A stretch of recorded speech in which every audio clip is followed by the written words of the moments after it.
नमस्कार, SBT news में आपका स्वागत है। पेश है 23 मई रविवार शाम 7:15 बजे राजस्थान की बड़ी खबरें। कोरोना संक्रमण की वजह से कई जरूरतमंद और गरीब लोगों के समक्ष भोजन का संकट खड़ा हो गया है। ऐसे में राजस्थान सरकार ने इंदिरा रसोई योजना से निःशुल्क भोजन उपलब्ध करवाने की घोषणा की है। इसके बाद भी कई इंदिरा रसोई संचालक भोजन का पैसा वसूल कर रहे हैं। नगरीय विकास मंत्री शांति धारीवाल ने चेतावनी दी है कि अगर किसी रसोई संचालक ने पैसा वसूल किया और जांच में शिकायत सही पाई गई तो उसका लाइसेंस रद्द किया जाएगा। लॉकडाउन के दौरान इंदिरा रसोई का सभी खर्च सरकार ने उठाने की घोषणा कर रखी है। राजस्थान में गहलोत सरकार ने पेंशनर्स को कोरोना काल में बड़ी राहत दी है। पेंशनर उपभोक्ता संघ के मेडिकल स्टोर से बिना एनएसी लिए ही प्राइवेट मेडिकल स्टोर से दवा खरीद सकते हैं। कोरोना संक्रमण काल में प्रदेश के पेंशनर्स को वित्त विभाग ने दवाएं खरीदने के लिए सुविधा देते हुए यह आदेश निकाला है। पेंशनर अधिकृत चिकित्सक से मेडिकल डायरी में दवाएं लिखवाकर उपभोक्ता संघ की मेडिकल स्टोर से एनएसी लिए बिना भी दवा खरीदने के बाद बिलों को पुनर्भरण के लिए संबंधित कोषालय में प्रस्तुत करेंगे। इसका भुगतान उपभोक्ता संघ या संबंधित कोषाधिकारी करेंगे। इनके अलावा पेंशनर डायरी भरने पर 5 पेज जोड़ सकता है। यदि डॉक्टर्स द्वारा लिखी दवाई का समय खत्म हो गया है तो मरीज आगे की दवाई चिकित्सक परामर्श से ले सकता है। जोधपुर में कोरोना संक्रमण से मुक्त हुए आसाराम का ऑक्सीजन लेवल रविवार को एक बार फिर घट गया। जेल से उन्हें एक बार फिर एम्स ले जाने की तैयारी की गई, लेकिन आसाराम ने वहां इलाज कराने को जाने से मना कर दिया। इसके बाद आयुर्वेद यूनिवर्सिटी से एक डॉक्टर को बुलाया गया। जांच करने के बाद उसे ऑक्सीजन दी जा रही है। कोरोना मुक्त होने के बाद 2 दिन पूर्व आसाराम को एम्स से डिस्चार्ज कर दिया गया था। जोधपुर जेल में आज सुबह उसकी तबीयत बिगड़ना शुरू हो गई। उसका ऑक्सीजन लेवल घटकर 92 तक आ पहुंचा। इसके बाद जेल में ही उसे ऑक्सीजन पर रखा गया। जेल प्रशासन ने करवट स्थित आयुर्वेद यूनिवर्सिटी के डॉक्टर अरुण त्यागी को बुलाया गया। उन्होंने आसाराम की जांच की और कुछ दवा दी। उनकी जांच करने के बाद फिलहाल उसकी तबीयत स्थिर बनी हुई है। भारतीय रेलवे मौजूदा चुनौतियों का सामना और नए उपायों की तलाश के साथ देश के विभिन्न राज्यों की मांग पर तरल चिकित्सा ऑक्सीजन की आपूर्ति के अपने अभियान पर निरंतर काम कर रही है।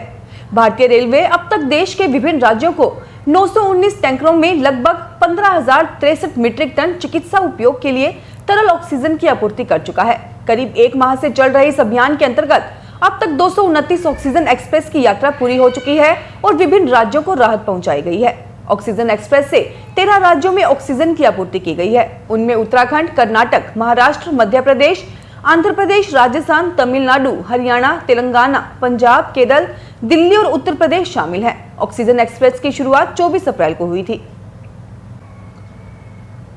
राजस्थान के मुख्यमंत्री अशोक गहलोत ने वैश्विक महामारी कोरोना के दौर में प्रदेशवासियों के स्वास्थ्य की चिंता और मदद करने के लिए राजस्थानी प्रवासियों का आभार व्यक्त करते हुए कहा कि इनका सेवा करने का जज्बा बेमिसाल है।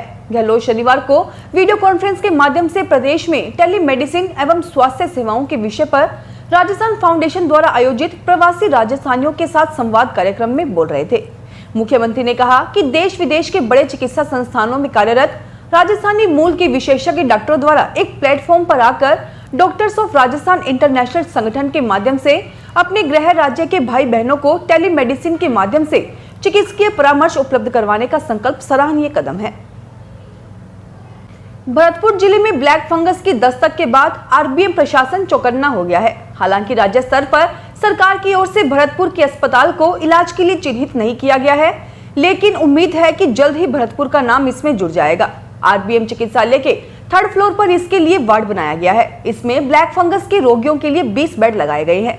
भरतपुर का उपचार करने वाले अस्पतालों में नाम शुमार नहीं होने पर शनिवार को मंत्री एवं चिकित्सा विभाग के सचिव से इसको लेकर वार्ता हुई है। ऐसे में उम्मीद है कि जल्द ही भरतपुर का नाम भी ब्लैक फंगस के रोगियों के उपचार करने वालों में शामिल होगा। जयपुर में कोरोना संक्रमण की मार हर तरफ देखने को मिल रही है। शरीर को तंदुरुस्त रखने और इम्यूनिटी बढ़ाने के लिए जिम करने और जिमों का संचालन करने के लिए लगातार यह दूसरा साल भी चुनौती भरा जा रहा है। कोरोना महामारी ने बॉडी बिल्डर्स के लिए खुराक से लेकर व्यायाम के लिए मुश्किलें खड़ी की हैं, तो वहीं जिम संचालकों के लिए पिछले 2 साल आर्थिक नुकसान के लिहाज से काफी बड़े साबित हुए हैं। यह खबर जोधपुर जिले के फलोदी से है। कहते हैं जहां चाह वहां राह भी मिल जाती है।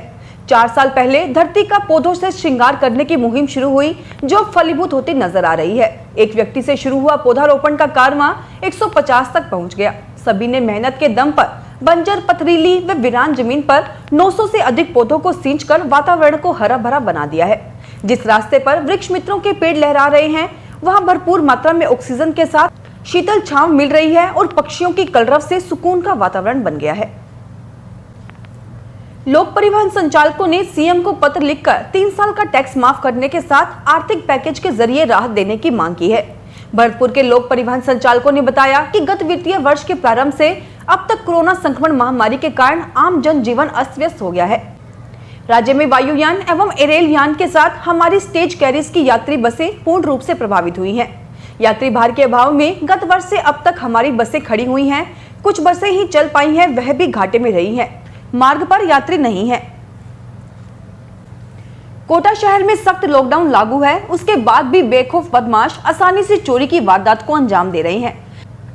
शहर के अलग अलग इलाकों में बीते 24 घंटे में चोरी का दूसरा मामला सामने आया है। बदमाशों ने दोनों जगह मंदिर को निशाना बनाया है। देर रात कुन्हाड़ी इलाके के नांता में बख्शराम जी की समाधि मंदिर में चोरी की घटना हुई, जहां चोरों ने मंदिर में रखा दाल बाटी का भोग खाया, फिर मंदिर में रखी 5 किलो की घी की टंकी लेकर फरार हो गए। मंदिर समिति की ओर से कुन्हाड़ी थाने में चोरी की शिकायत दर्ज कराई गई है। मंदिर पुजारी हिमांशु गौतम ने बताया कि घटना देर रात की है। चोरों ने मंदिर में घुसकर अंदर लगे सीसीटीवी कैमरे के तार काट दिए, फिर मंदिर में रखा भोज प्रसाद बाटी खाया, फिर तिजोरी को तोड़ने का प्रयास किया। वो 1.5 क्विंटल 150 किलो वजनी तिजोरी को तोड़ने में असफल रहे। उन्होंने तिजोरी को घसीटते हुए ले जाने की कोशिश भी की, लेकिन नाकामयाब हुए। सवाई माधोपुर के चौथ का बड़वाड़ा उपखंड क्षेत्र में खिलाड़ियों की सुविधा तथा दर्शकों की व्यवस्था के लिए बना एकमात्र स्टेडियम प्रशासनिक उदासीनता के चलते बदहाली का शिकार है।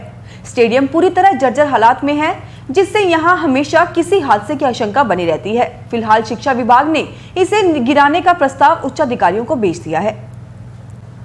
मीडिया रिपोर्ट आ रही है कि पश्चिम बंगाल के बाद अब राजस्थान सरकार भी कोरोना वायरस टीकों के एक समान वितरण और कीमत को लेकर नई नीति की मांग करते हुए सुप्रीम कोर्ट जाने पर विचार कर रही है। राजस्थान में टीकों की कमी की वजह से वैक्सीनेशन प्रोग्राम काफी धीमी गति से चल रहा है। 8 करोड़ की आबादी वाले राजस्थान में अभी तक केवल 1.26 करोड़ को टीके की पहली खुराक और 31.2 लाख लोगों को दूसरी खुराक दी गई है। टीकाकरण में तेजी लाने के लिए राज्य सरकार ने 1 करोड़ वैक्सीन खुराक की खरीदी के लिए ग्लोबल टेंडर निकाला है, जो कि अभी प्रक्रिया में है। सीबीएसई के 12वीं के एग्जाम कराने के मसले पर रविवार को हुई हाई लेवल मीटिंग में कोई फैसला नहीं हो पाया। मीटिंग के बाद केंद्रीय शिक्षा मंत्री रमेश पोखरियाल निशंक ने सोशल मीडिया पर बताया कि सभी राज्यों से 25 मई तक प्रस्ताव मांगे गए हैं। उन्होंने कहा कि मुझे भरोसा है कि हम 12वीं के एग्जाम के बारे में जल्द ही फैसला लेने की स्थिति में होंगे। इसके बारे में जल्द से जल्द जानकारी देकर छात्रों और अभिभावकों की अनिश्चितता को दूर करेंगे। राजस्थान के प्राइवेट स्कूल ने आरटीई भुगतान के लिए अगर आवेदन नहीं किया है तो उन्हें एक और मौका दिया जा रहा है। हालांकि अब सीधे प्राइवेट स्कूल पोर्टल पर आवेदन करने के बजाय पहले एक ईमेल करना पड़ेगा। इस ईमेल पर स्वीकृति के बाद ही प्राइवेट स्कूल अब ऑनलाइन पढ़ाई की रिपोर्ट शिक्षा विभाग को कर सकेंगे। इसके बाद भौतिक सत्यापन होगा और इसी के आधार पर भुगतान मिलेगा। जो स्कूल ऑनलाइन शिक्षा का रिकॉर्ड देगा उसी को भुगतान किया जाएगा। इस शर्त के विरोध में महज 15,000 स्कूलों ने ही आवेदन किया। अंतिम तिथि जाने के बाद एक और अवसर दिया गया है।